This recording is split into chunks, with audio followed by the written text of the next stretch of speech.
ఇది battle ship. ఈ గేమ్లో 2 ప్లేయర్స్, గేమ్కి ఒక్కొక్క ప్లేయర్ ఒక్కొక్క బోర్డు ఉంటుంది. 2 ప్లేయర్స్ ఆడొచ్చు.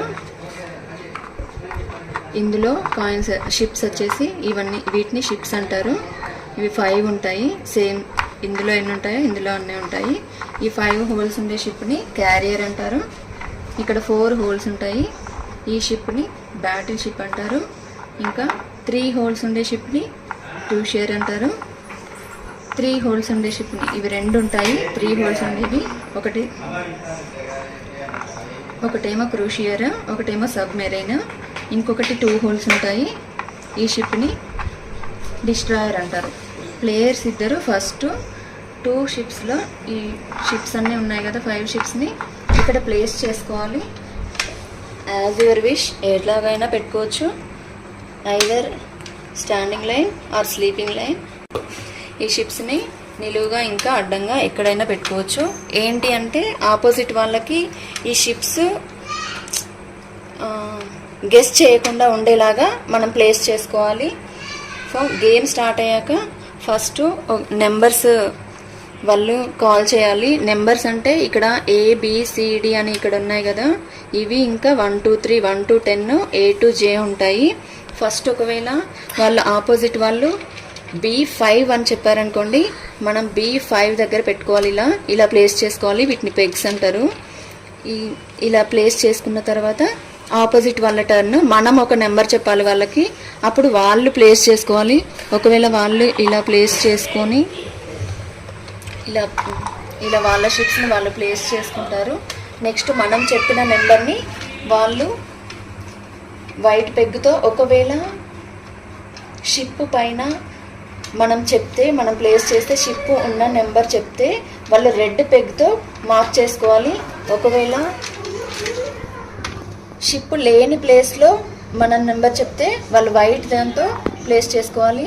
మనం చెప్పిన నెంబర్ని ఇక్కడ ప్లేస్ చేసుకోవాలి. ఎందుకంటే ఆపోజిట్ వాళ్ళకి ఏం చెప్తున్నావో మనం ఒక ఐడియా ఉండడానికి ఇలా పెట్టుకోవాలి. ఆపోజిట్ వాళ్ళు మనకు చెప్పిన నెంబర్కి ఇక్కడ పెట్టుకోవాలి. ఏ నెంబర్ చెప్తామో అది పెట్టుకోవాలి. అప్పుడు మనకు గ్యాప్స్ అనేవి ఎన్ని ఉంటాయి, ఎక్కడ ఏ షిప్ అనేది ప్లేస్ అయ్యిందని ఈజీగా క్యాలిక్యులేట్ చేసుకోవచ్చు. ఈ గ్రిడ్ అంతా అయిపోయాక వాళ్ళు ఒకవేళ మన షిప్ను మొత్తము సింక్ చేసేస్తే, ఇట్లా రెడ్తో బ్లాక్ చేసేస్తే, సేమ్ నెంబర్స్ చెప్పేసి ఇలా అయిపోతే 1 షిప్ కంప్లీట్ అయిపోయింది కదా. ఒకవేళ వాళ్ళు మన షిప్ని కంప్లీట్ చేసేస్తే వాళ్ళు ఒక రెడ్ పెగ్ని ఇక్కడ పైన బోర్డు పైన ఉన్న హోల్స్లో పెట్టుకోవాలి. ఒకవేళ వాళ్ళు కనుక వాళ్ళ షిప్ని కనుక మనము సింక్ చేసేస్తే మనం ఒక రెడ్ పెగ్ని తీసి ఇక్కడ ఉన్న 5 హోల్స్ ఉంటాయి, ఇక్కడ రెడ్ పెగ్తో ప్లేస్ చేసుకోవాలి. ఈ ప్లేస్ చేసిన రెడ్ ఉన్నాయి కదా, ఇవన్నీ కంప్లీట్ అయిపోతే షిప్స్ అన్నీ సింక్ అయిపోయినట్టు మనం అర్థం చేసుకోవాలి. సింక్ ఇక్కడ 5 వస్తాయి అన్నమాట. వాళ్ళు చెప్పాలి. ఒకవేళ మనము ఇక్కడ వేరే నెంబర్ చెప్పినప్పుడు ఇక్కడ హోల్స్లో పెట్టకుండా వేరే మిస్ అని చెప్పాలి. ఒకవేళ రెడ్ పెగ్గుతో ప్లేస్ చేయకుండా వైట్ పెగ్గుతో ప్లేస్ చేసినప్పుడు మిస్ అని చెప్పాలి. ఒకవేళ మనం చెప్పిన నెంబరు వాళ్ళ షిప్ను అటాక్ అయితే అటాక్ అని చెప్పాలి. అప్పుడు మనకు తెలిసిపోతుంది వాళ్ళ షిప్ అనేది సింక్ అయిందా లేకపోతే ఉందా అని చెప్పేసి. అప్పుడు ఇవన్నీ ఎవరివైతే ఫాస్ట్గా కంప్లీట్ అయిపోతాయో వాళ్ళు విన్ అయినట్టు. ఇప్పుడు చూడండి, ఇలా గేమ్ అయిపోయింది. వీళ్ళు విన్ అయినట్టు. ఇక్కడ 5 రెడ్ పెగ్స్ ఉన్నాయి కదా, కంప్లీట్ అయిపోయినాయి. వీళ్ళు ఇక్కడ 2 షిప్సే సింక్ అయిపోయినాయి. చూడండి, ఇక్కడ 2 షిప్సే సింక్ అయ్యాయి. ఇక్కడ టోటల్ అయిపోయాయి కాబట్టి ఇతను విన్ అయినట్టు. ఇక్కడ చూడండి 2 షిప్సే సింక్ అయినట్టు పెట్టుకున్నాడు కదా.